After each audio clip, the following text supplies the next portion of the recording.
So guys, जैसा कि आज जो आपका एसएससी सीजीएल का 20 जुलाई के फर्स्ट शिफ्ट का एग्ज़ाम हो गया दोस्तों, जिसका जो है मैं आपको बिल्कुल 100% एक्यूरेट आंसर के साथ जो है इस वीडियो में बताऊंगा।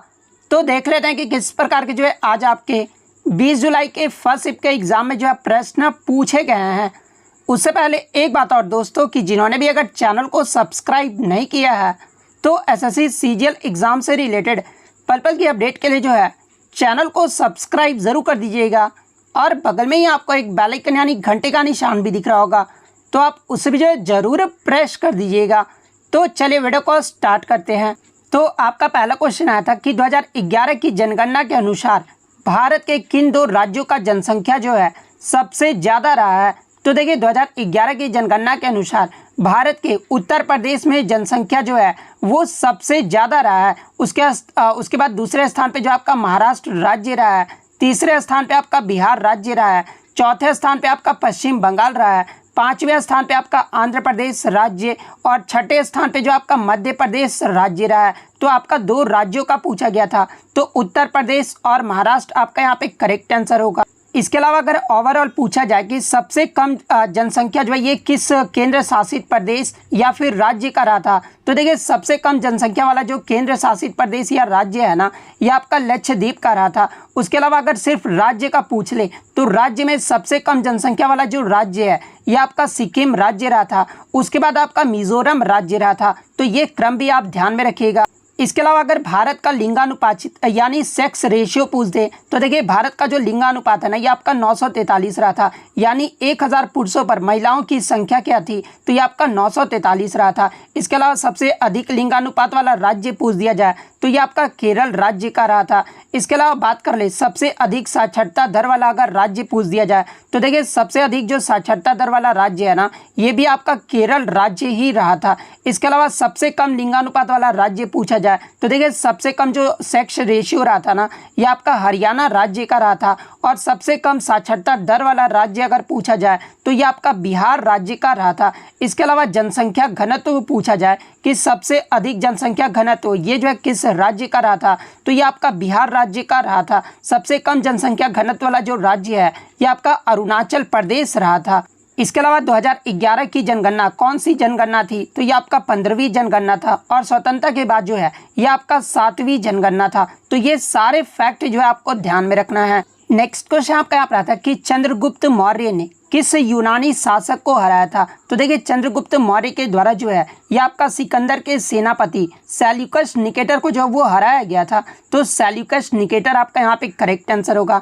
इसके अलावा मैं आपको बता दूं कि ये जो आपका सेल्यूकस निकेटर ही था ना, इसने ही जो है मेगास्थनीज को चंद्रगुप्त मौर्य के दरबार में जो है वो भेजा था। यहाँ से एग्जाम में प्रश्न पूछा जाता है कि मेगास्थनीज जो कि आपका यूनानी राजदूत था चंद्रगुप्त मौर्य के दरबार में, ये जो है किसके द्वारा भेजा गया था, तो ये सेल्यूकस निकेटर के द्वारा ही जो है वो आपका भेजा गया था।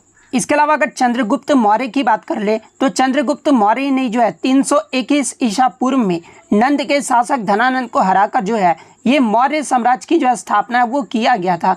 इसके अलावा बात कर ले चंद्रगुप्त मौर्य का शासनकाल कब से कब तक रहा था, तो ये आपका 321 ईसा पूर्व से लेकर 297 ईसा पूर्व तक रहा था।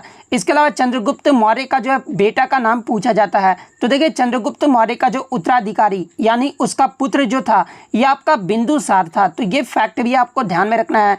इसके अलावा मौर्य शासक का सबसे महान शासक पूछा जाता है, तो देखिए ये जो आपके अशोक थे ना ये मौर्य शासक के तीसरा और सबसे महान शासक थे।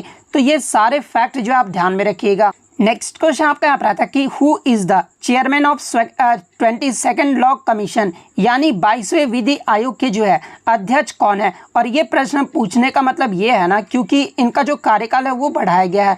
तो देखिए 22वें विधि आयोग के जो अध्यक्ष हैं ये आपके न्यायमूर्ति ऋतुराज अवस्थी हैं। तो ऋतुराज अवस्थी आपका यहाँ पे करेक्ट आंसर होगा। इसके अलावा मैं आपको बता दूं कि इनका जो कार्यकाल है ना वो आपका 31 अगस्त 2024 तक जो है ये वृद्धि किया गया है। तो ये फैक्ट भी आपको ध्यान में रखना है। इसके अलावा 21वें विधि आयोग के अध्यक्ष की बात कर ले तो देखिए 21वें विधि आयोग के जो अध्यक्ष थे ना ये आपके बलवीर सिंह चौहान थे। इसके अलावा बात कर ले विधि आयोग का गठन ये जो है कब किया गया था, तो देखिए 1955 में स्वतंत्र भारत का जो है पहले विधि आयोग की जो स्थापना है वो किया गया था। इसके अलावा प्रथम विधि आयोग के अध्यक्ष कौन थे, तो देखिए प्रथम भारतीय विधि आयोग के जो अध्यक्ष थे ना ये आपके MC सीतलवाड़ थे। तो ये फैक्ट भी आप ध्यान में रखिएगा। नेक्स्ट क्वेश्चन आपका यहाँ पर आता है कि भारत के पहले मुख्य चुनाव आयुक्त यानी chief election commissioner of India ये जो है कौन थे, तो देखिए भारत के जो पहले मुख्य चुनाव आयुक्त है ना ये आपके सुकुमार सेन थे। तो सुकुमार सेन आपका यहाँ पे करेक्ट आंसर होगा। इसके अलावा बात कर ले वर्तमान में भारत के मुख्य चुनाव आयुक्त कौन है, तो देखिए 15 मई 2022 से जो है भारत के 25वें जो आपके मुख्य चुनाव आयुक्त है ना ये आपके राजीव कुमार है। तो ये फैक्ट भी आप ध्यान में रखिएगा। इसके अलावा भारतीय चुनाव आयोग का गठन जो है ये कब किया गया था, तो ये आपका 25 जनवरी 1950 को जो है इसका गठन जो है वो किया गया था। इसके अलावा मुख्य चुनाव आयुक्त का कार्यकाल ये जो है कितने वर्षों का होता है, तो देखिए मुख्य चुनाव आयुक्त का जो कार्यकाल है ना ये आपका 6 वर्ष या 65 वर्ष जो भी पहले हो जाए ये जो मुख्य चुनाव आयुक्त का जो है ये कार्यकाल होता है। इसके अलावा मैं आपको बता दूं कि मुख्य चुनाव आयुक्त की जो नियुक्ति है ना ये भारत के राष्ट्रपति द्वारा किया जाता है। और मुख्य चुनाव आयुक्त को ये जो है कैसे हटाया जा सकता है, तो देखिए मुख्य चुनाव आयुक्त को संसद द्वारा जो है महाभियोग पर राष्ट्रपति द्वारा जो है वो हटाया जा सकता है। इसके अलावा बात कर ले कि भारत निर्वाचन आयोग का कौन सा अनुच्छेद संबंधित है, तो देखिए अनुच्छेद 324 से लेकर अनुच्छेद 329 ये जो आपका भारत निर्वाचन आयोग से जो है ये आपका संबंधित है। नेक्स्ट क्वेश्चन आपका यहाँ पर आता है कि भारतीय राष्ट्रीय कांग्रेस के द्वितीय अधिवेशन यानी दूसरा अधिवेशन की जो अध्यक्षता है ना ये किसके द्वारा किया गया था, तो देखिए मैं आपको बता दूं कि भारतीय राष्ट्रीय कांग्रेस का दूसरा अधिवेशन जो है ये आपका 1886 में कलकत्ता में जो ये आपका आयोजित किया गया था। और इस अधिवेशन की जो अध्यक्षता है ना ये दादा भाई नौरोजी के द्वारा किया गया था। तो दादा भाई नौरोजी आपका यहाँ पे करेक्ट आंसर होगा। इसके अलावा प्रीवियस शिफ्ट में आपसे यहाँ से पूछा गया था कि grand old man of India ये जो है किसे कहा जाता है, तो देखिए grand old man of India के नाम से जो है ये दादा भाई नौरोजी को जो है वो आपका जाना जाता है। तो दादा भाई नौरोजी आपका करेक्ट आंसर होगा। इसके अलावा बात कर ले भारतीय राष्ट्रीय कांग्रेस के बारे में, तो देखिए भारतीय राष्ट्रीय कांग्रेस का जो स्थापना है ना ये आपका 1885 में हुआ था। और ये जो आपका A.O. ह्यूम के द्वारा जो है वो किया गया था। कांग्रेस का जो पहला अधिवेशन है ये कहाँ पर हुआ था, तो देखिए कांग्रेस का जो पहला अधिवेशन है ना ये आपका बम्बई में हुआ था। और इसकी जो अध्यक्षता है ये व्योमेश चंद्र बनर्जी के द्वारा किया गया था। तो ये फैक्ट भी आप ध्यान में रखिएगा। इसके अलावा मैं आपको बता दूं कि भारतीय राष्ट्रीय कांग्रेस के महत्वपूर्ण अधिवेशन आप जरूर देख लीजिए क्योंकि यहाँ से एग्जाम में प्रश्न लगातार पूछा जाता है।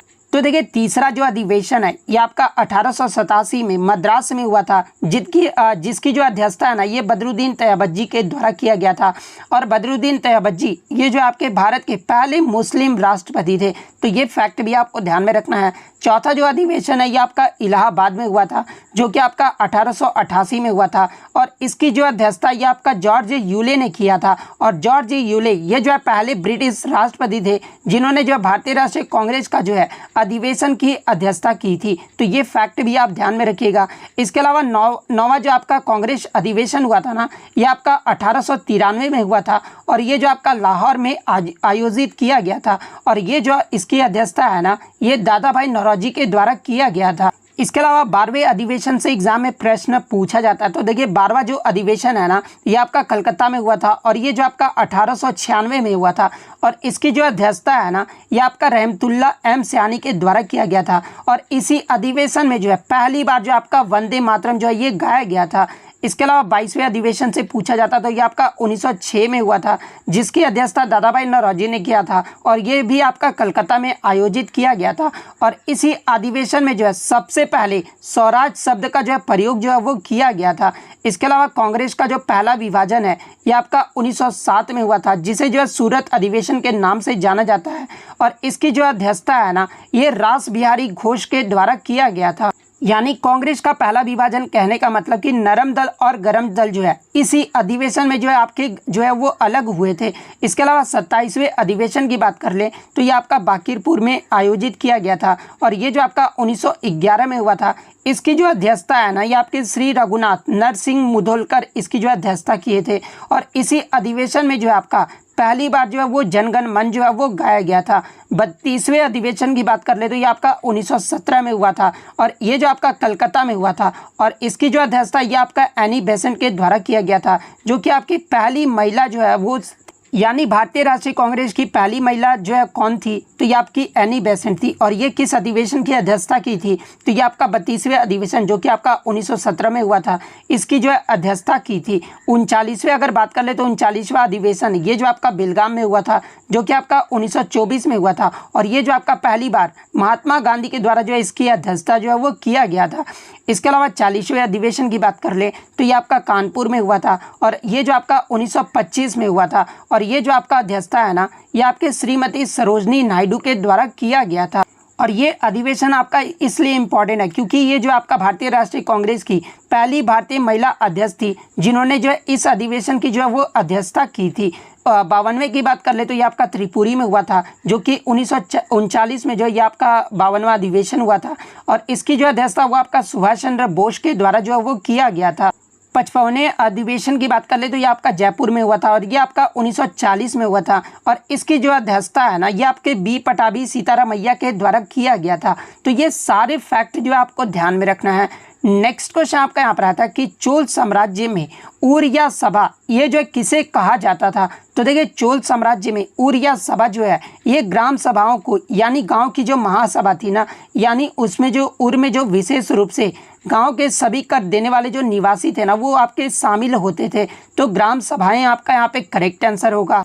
नेक्स्ट क्वेश्चन आपका यहाँ पर आता है कि भारत थॉमस कप जो ये किस वर्ष जीता है, तो देखिए मैं आपको बता दूं कि भारत ने बैंकॉक के फाइनल में 14 बार के चैंपियन इंडोनेशिया को जो है 3-0 से हराकर 15 मई 2022 को जो है अपना पहला थॉमस कप जो है वो उसका जो खिताब है वो जीता है, तो 2022 आपका यहाँ पे करेक्ट आंसर होगा। इसके अलावा अगर थॉमस कप की बात कर ले तो थॉमस कप जो है एक आपका अंतर्राष्ट्रीय बैडमिंटन प्रतियोगिता है जिसे कभी कभी विश्व पुरुष टीम चैंपियनशिप भी जो है वो कहा जाता है।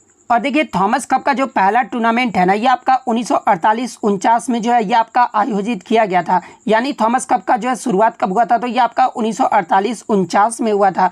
इसके अलावा मैं आपको बताऊं कि थॉमस कप जो है शुरुआती सालों में ये जो आपका 3 साल में आयोजित किया जाता था, लेकिन 1982 में इसके फॉर्मेट में जो आपका चेंज किया गया है और अब प्रत्येक वर्ष आपका जो 2 साल में जो है ये आपका थॉमस कप जो वो आयोजित किया जाता है। क्योंकि यहाँ से प्रीवियस शिफ्ट में आपसे एग्जाम में प्रश्न पूछा गया था कि थॉमस कप जो है ये कितने वर्षों के अंतराल पर जो है ये आपका आयोजित किया जाता है, तो ये आपका 2 वर्षों के अंतराल पर जो है ये आपका आयोजित किया जाता है। और कब से, तो ये आपका 1982 से जो है ये आपका आयोजित किया जा रहा है। नेक्स्ट क्वेश्चन आपका यहाँ पर आता है कि निम्नलिखित में से किसने 1936 में जो है कला क्षेत्र में एक भारतीय कला अकादमी जो कि विशेष रूप से भरतनाट्यम परंपरा के विकास के लिए समर्पित था, और इसकी जो शुरुआत है वो किसके द्वारा किया गया था, तो देखिए इस कला अकादमी का जो शुरुआत है ना ये आपका रुक्मणी देवी अरुंडेल के द्वारा किया गया था, तो रुक्मणी देवी अरुंडेल आपका करेक्ट आंसर होगा। इसके अलावा बात कर ले रुक्मणी देवी अरुंडेल ये जो किस शास्त्रीय नृत्य से संबंधित है, तो ये आपका भरतनाट्यम नृत्य से संबंधित है।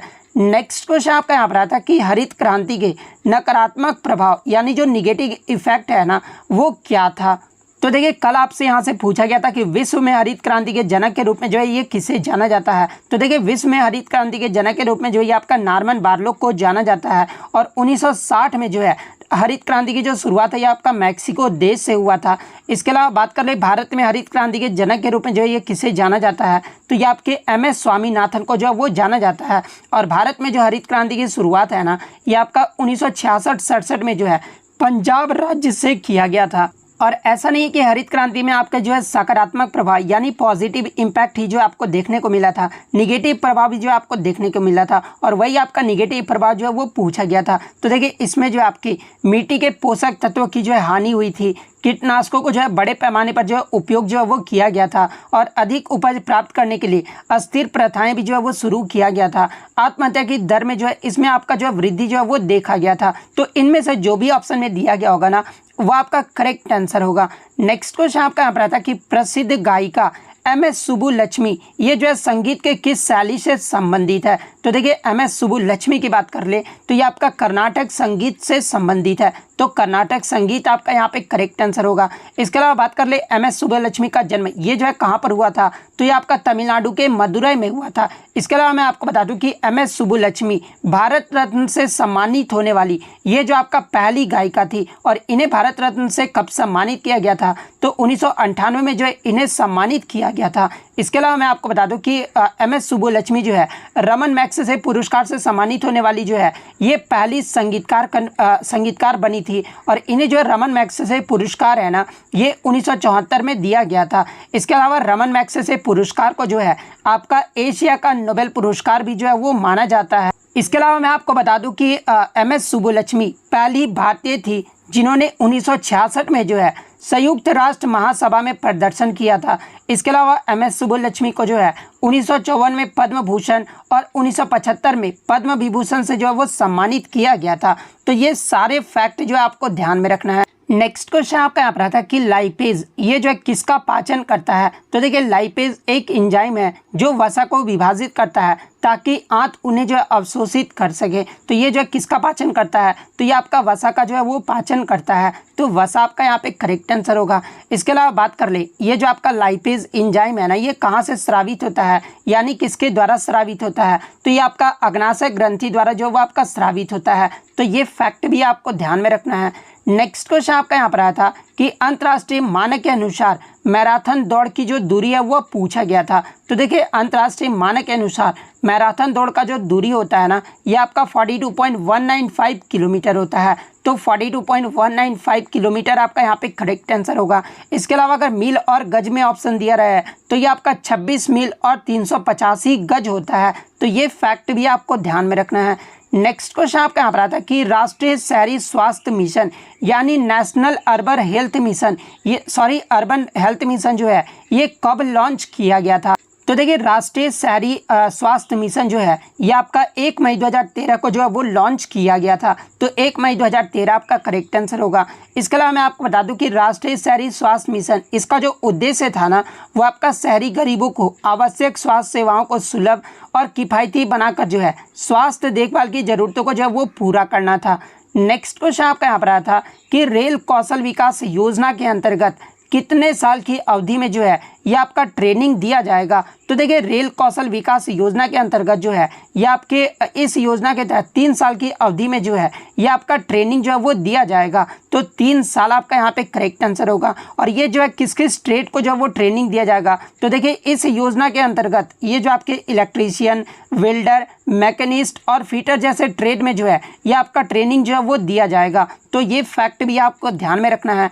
नेक्स्ट क्वेश्चन आपका यहाँ पर आता है कि तिब्बती नववर्ष जो लद्दाख में मनाया जाता है कौन सा त्यौहार है? तो देखिए ये जो आपका लोसर त्यौहार है ना जो कि आपका तिब्बती नववर्ष या फिर लद्दाख का जो है नववर्ष का त्यौहार है। तो लोसर त्यौहार आपका यहाँ पे करेक्ट आंसर होगा। नेक्स्ट क्वेश्चन आपका यहाँ पर आता है कि माउंट स्टुअर्ट एल्फिंस्टन ये जो है कहाँ के गवर्नर थे? तो देखिए माउंट स्टुअर्ट एल्फिंस्टन ये जो आपका 1839 में जो है मद्रास प्रेसिडेंसी के जो है ये आपके गवर्नर थे। तो मद्रास आपका यहाँ पे करेक्ट आंसर होगा। नेक्स्ट क्वेश्चन आपका यहाँ पर आया था एक तरफ जो आपका रोग का नाम दे दिया गया था और एक तरफ उससे प्रभावित अंग का जो है वो नाम दे दिया गया था जिसको जो आपको मिलान करना था। तो देखिए आपका जो है पहला एक जो आपका मम्स दिया गया था, यानी मम्स का मतलब कंठमाला होता है, और कंठमाला जो है ये आपका लार ग्रंथि के से जो है वो आपका स्रावित होता है। तो कंठमाला में आपका लार ग्रंथि जो है वो सही होगा। अल्जाइमर जो ये आपका मस्तिष्क से संबंधित है, तो अल्जाइमर में मस्तिष्क आपका सही मिलान होगा। डिप्थेरिया जो है ये आपका नाक से संबंधित है, तो डिप्थेरिया वाले में नाक जो आपका सही मिलान होगा। तो इस तरह से जिन्होंने भी मिलान किया होगा उनका जो यहाँ पर सही हो जाएगा। नेक्स्ट क्वेश्चन आपका यहाँ पर आता है कि 2021 में भारत में जो है कौन सा तूफान आया था या फिर नहीं आया था पूछा गया था। तो देखिए 2021 में अगर बात कर ले तो इसके ऑप्शन तो मुझे मिले नहीं है, लेकिन आपका मई 2021 में जो आपका यास तूफान आया था, गुलाब तूफान जो है ये आपका सितंबर 2021 में आया था, एम्फन तूफान की बात कर ले तो ये आपका नवंबर 2020 में आया था। आप कमेंट करके बताइएगा कि इसके ऑप्शन जो है वो क्या क्या दिए गए थे। नेक्स्ट अगर हम लोग इंग्लिश से बात कर ले तो इंग्लिश में जो आपका अबेंडन का जो है एंटोनिम पूछा गया था। तो देखिए अबेंडन का मतलब आपका क्या होता है, तो त्याग देना होता है। तो इसका जो एंटोनिम होगा वो आपका एक्सेप्ट या फिर पास होगा। तो इनमें से जो भी ऑप्शन में दिया गया होगा वो आपका करेक्ट आंसर होगा। नेक्स्ट आपका एक्सेप्ट का जो है एंटोनिम पूछा गया था, तो एक्सेप्ट का मतलब जो आपका स्वीकार करना होता है, और इसका जो एंटोनिम होगा वो आपका क्या होगा, तो रिजेक्ट होगा। तो रिजेक्ट आपका यहाँ पे करेक्ट आंसर होगा। नेक्स्ट क्वेश्चन आपका यहाँ पर पूछा गया था, ये आपका वन वर्ड सब्स्टिट्यूशन से था, ठीक है, कि big cage for keeping birds, यानी जो पक्षियों को जहाँ पर रखा जाता है उससे जो है क्या कहा जाता है, तो देखिए पक्षियों को जहाँ पर रखा जाता है उससे जो है एपियरी कहा जाता है। इसके अलावा अगर मधुमक्खियों का पूछा जाए तो देखिए मधुमक्खियों का जो है एपियरी कहा जाता है, तो ये फैक्ट भी आपको ध्यान में रखना है। नेक्स्ट आपका ऑन द बॉल से जो आपका आइटम पूछा गया था, तो देखिए ऑन द बॉल का मतलब क्या होता है कि किसी चीज़ को जो है आप तुरंत रिएक्ट करते हैं, यानी किसी चीज़ को जो है आप तुरंत जो है वो जवाब देना चाहते हैं। तो इसका जो सही आइटम होगा वो आपका न्यू आइडिया या फिर क्विकली रिएक्शन होगा। तो इन दोनों में से जो भी ऑप्शन में दिया गया होगा वो आपका करेक्ट आंसर होगा। तो इतने प्रश्न जो है आज मुझे बच्चों के द्वारा मिले हैं जो कि 100% रियल और ऑथेंटिक है। तो अगर वीडियो अच्छी लगी हो तो वीडियो को जो है लाइक ज़रूर कर दीजिएगा, और इसी तरह रियल एनालिसिस पाने के लिए जो है चैनल को सब्सक्राइब ज़रूर कर दीजिएगा। तो मिलते हैं नेक्स्ट वीडियो में, तब तक thank you, all the best.